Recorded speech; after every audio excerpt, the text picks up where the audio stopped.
I always thought I understood my family, but that one night, everything changed. I stumbled upon something I wasn't meant to find, my stepbrother's diary, tucked away in the back of his closet, filled with secrets that shattered everything I thought I knew.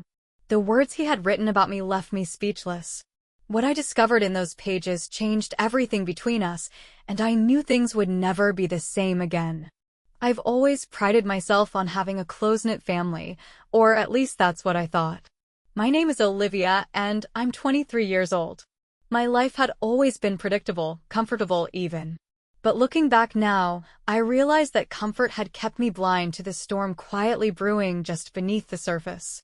When my mom married Andrew 7 years ago, it felt like the final piece of our family puzzle had finally clicked into place. Andrew was steady, charming, a calm presence after years of just me and my mom navigating life together.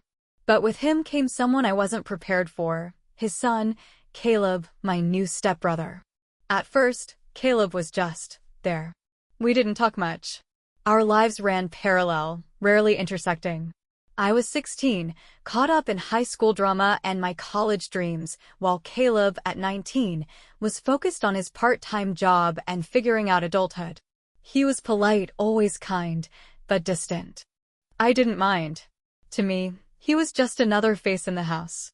But over the years, something changed, though it happened so slowly I didn't even notice it at first. Our relationship evolved in small, subtle ways. Caleb became more than just my stepbrother. He became a friend, someone I could rely on. Caleb had a quiet strength about him, a kind of presence that made you feel safe, even in the middle of chaos. I'd never admit it out loud, but there were moments when I found myself watching him a little too long, noticing things I shouldn't have. His easy laugh, the way his dark eyes seemed to read my every thought, the warmth of his voice, it was harmless, I told myself. Just admiration for the kind of person he was.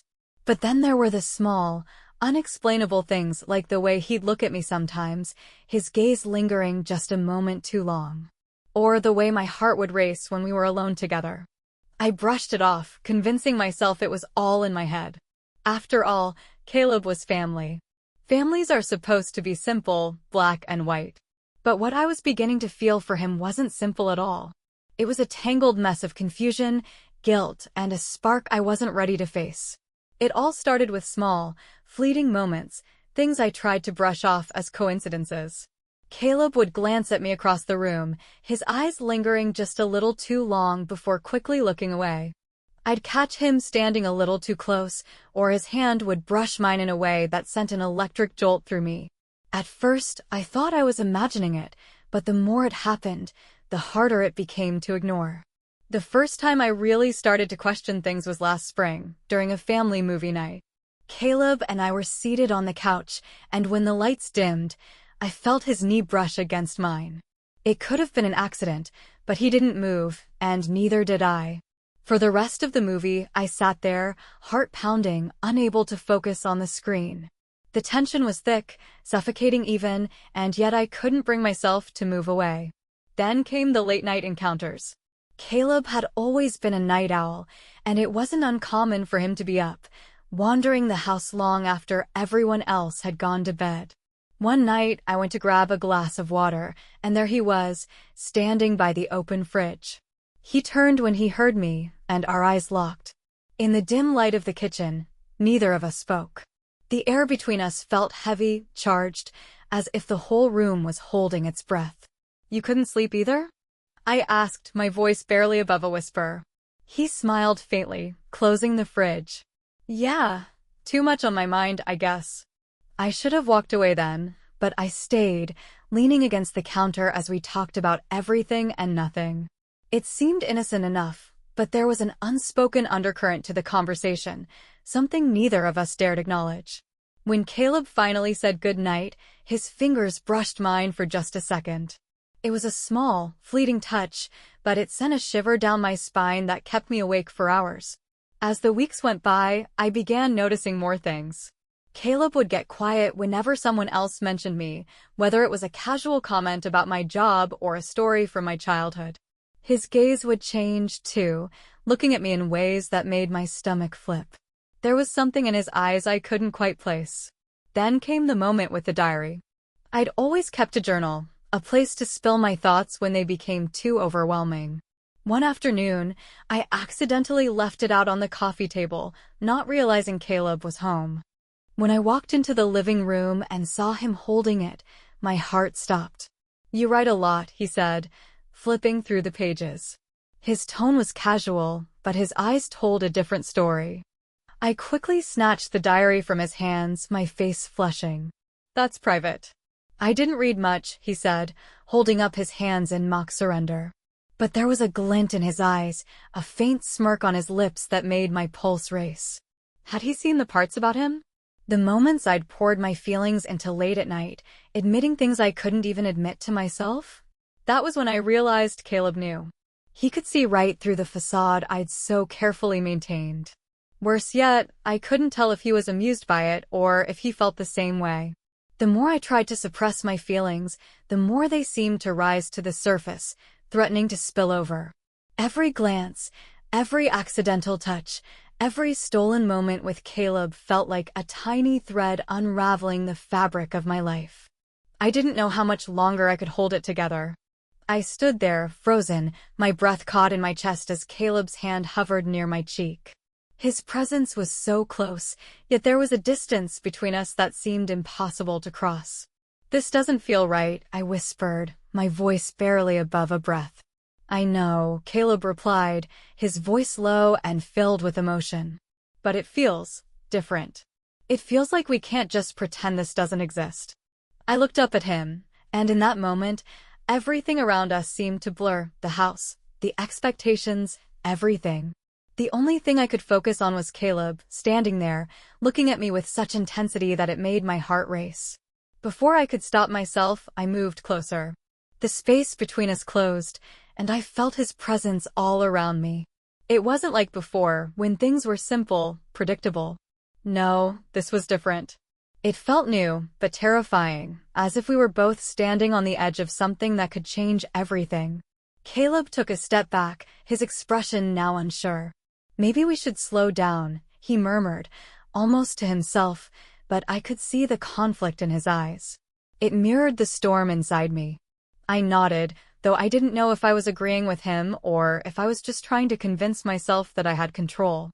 "Olivia, whatever this is," Caleb said, his voice heavy, "I just want to know that we can talk about it. I need to understand what's going on between us." It was everything I had been avoiding, the truth I wasn't ready to face. We had crossed a line, not in actions but in emotions. Things had changed between us, and I couldn't ignore it any longer. But even with all the tension and uncertainty between us, I wasn't sure if I was ready for the consequences. For the next few days, everything between us felt different, charged with an energy I couldn't explain. We didn't speak about what happened, but the weight of it lingered in the air between us.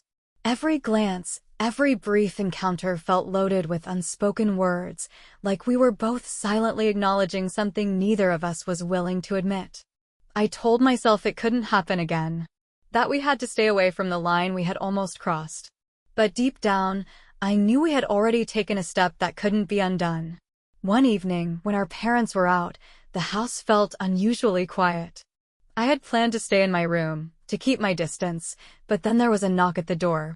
Caleb's voice, soft but unmistakable, called through. "Olivia? Can we talk?" I hesitated, my heart racing as I thought about the tension that had been building between us. I knew I should tell him to leave, but instead, I found myself opening the door. He stood there, looking as torn as I felt, his expression a mix of guilt and longing. My chest tightened at the sight of him. "I don't know what this is," I said, my voice trembling. "But it doesn't feel right." "I know," he said quietly, stepping inside, his presence so overwhelming that it made it hard to breathe. "But I can't stop thinking about us." I opened my mouth to respond, but the words stuck in my throat. He took another step closer, and I felt the distance between us close in. It was like everything else in the room disappeared, leaving just the two of us. "Maybe we can figure this out," Caleb said, his voice earnest. "I don't care what anyone else thinks. I just need to know where we stand." I wanted to argue, to push him away and pretend nothing had changed, but the truth was, I didn't know where we stood. I didn't know if it was something I could walk away from.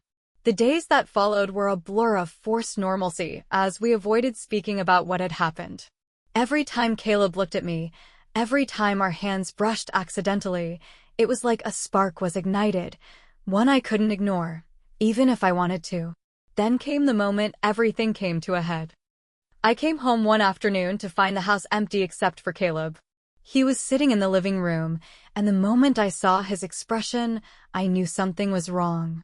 His jaw was tight, and there was a look in his eyes that I couldn't quite place. "What's going on?" I asked, my voice uncertain. He held up something in his hand, a notebook. My heart dropped as I recognized it. "My journal," I whispered, panic rising in my chest. "Where did you find that?" He looked at me, his face unreadable.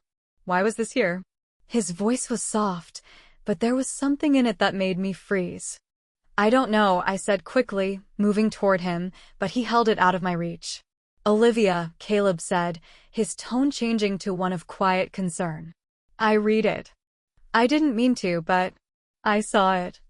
I felt the blood rush to my face, my breath catching in my throat. "You read it?" I asked, unable to hide the shame I felt. He nodded, his voice steady but heavy with something unspoken. "Is everything you wrote in here true?" I turned away, unable to meet his eyes.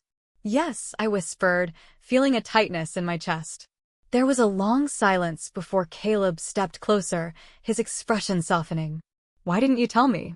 "Because it's complicated," I said, tears threatening to spill. I was scared of what it might do to everything. To us, to our family. Caleb reached out, his hand gently brushing mine. "You don't have to go through this alone," he said quietly. Before I could respond, the sound of the front door opening interrupted us. We both froze, panic flooding through me as I realized our parents were home. There was no time to hide or make excuses. The journal, my confession laid out for him to see, was still sitting on the table, like a ticking time bomb. I heard my mom's voice from the hallway, and I knew that everything was about to change. When my mom walked into the living room, her cheerful expression faltered as she saw Caleb and me standing there. Her eyes moved from Caleb to the open journal on the table, and I could feel my heart race.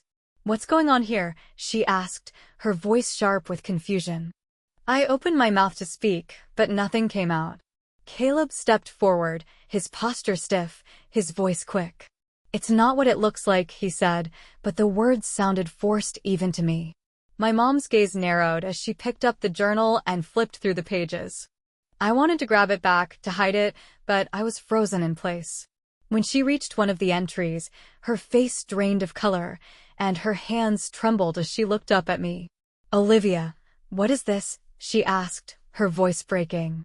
I couldn't look at her. "Mom, I can explain," I stammered, but she didn't want to hear it. She turned to Caleb, her face a mix of hurt and disbelief. "And you?" she asked. "Did you know about this?" Caleb hesitated, his gaze dropping to the floor.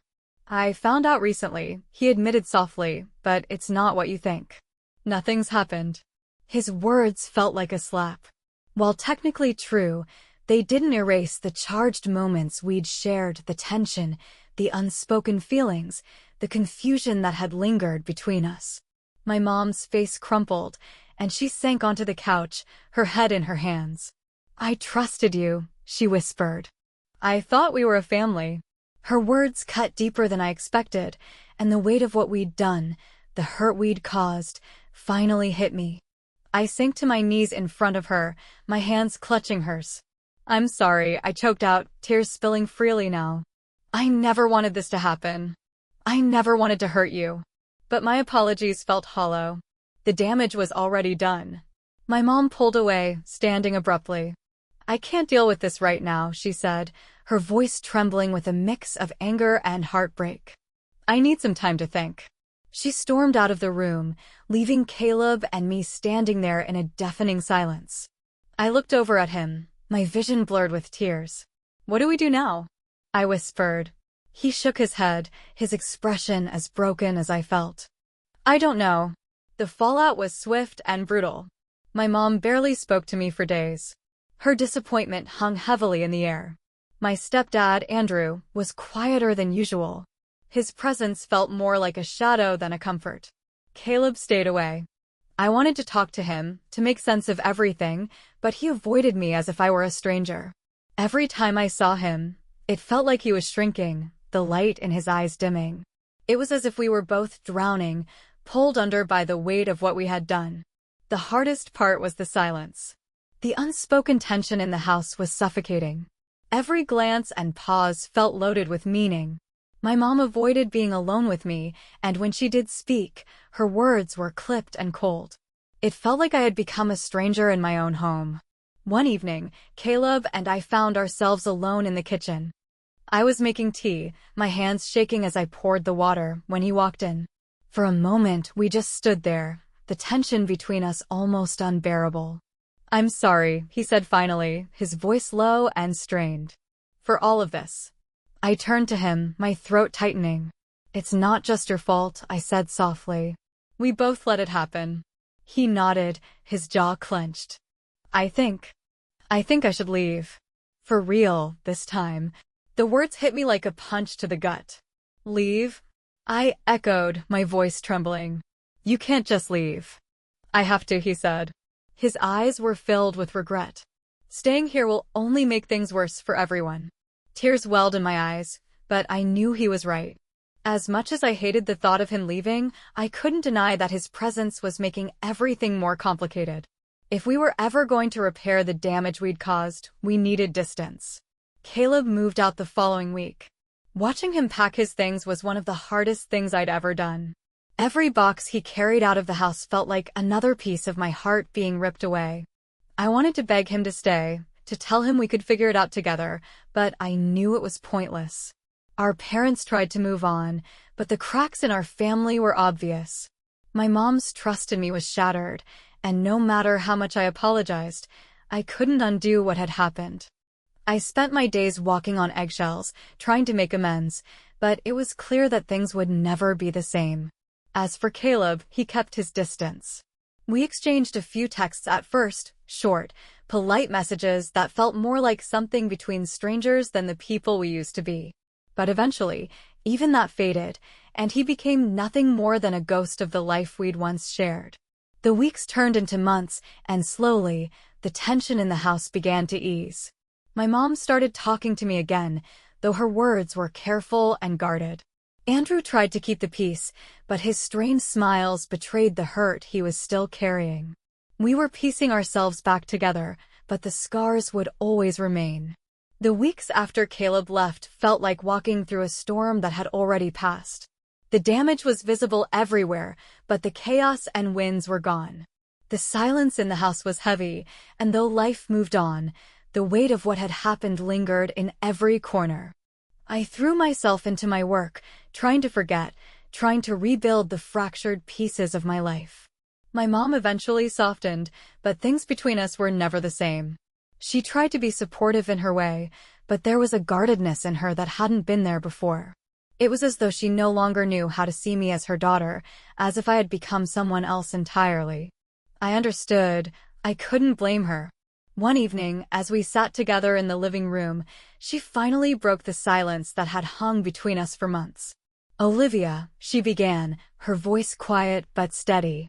"I know you didn't mean for things to get so complicated, but you have to understand, what happened hurt more than just you and Caleb. It hurt this family."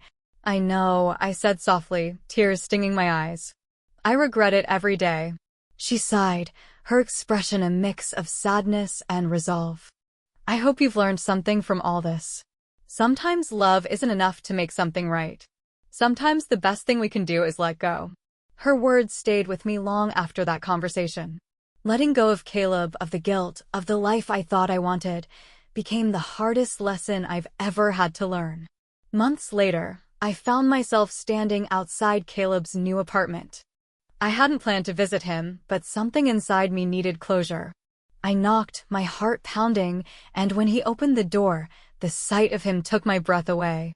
He looked the same, yet different, calmer, more distant, like time and space had helped him rebuild himself. Olivia, he said, his voice tinged with surprise. What are you doing here? I don't know, I admitted, feeling suddenly foolish. I needed to see you. He stepped aside, letting me in, and we sat together in his small living room for a moment. Neither of us spoke. The silence between us wasn't tense, but it wasn't easy either. I'm sorry, I said finally, the words spilling out in a rush. For everything. For what I put you through.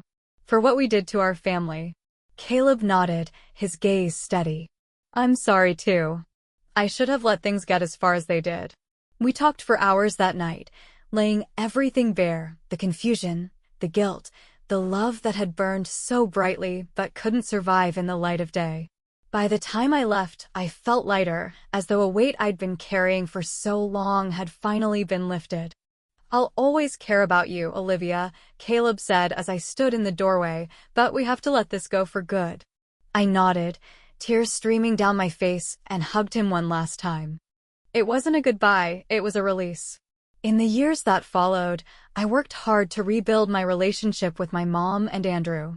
It wasn't easy, and there were moments when I wondered if things would ever feel normal again, but slowly, with time and effort, the wounds began to heal. As for Caleb, I didn't see him much after that night. We drifted into separate lives.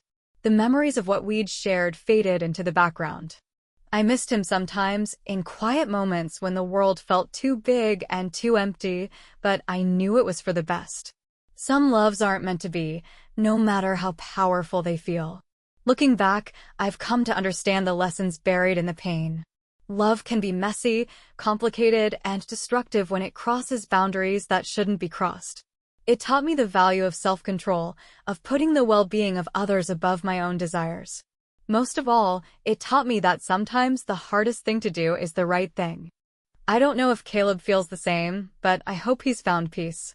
I hope he's found a way to move forward, just as I have. Because in the end, love isn't about possession or obsession.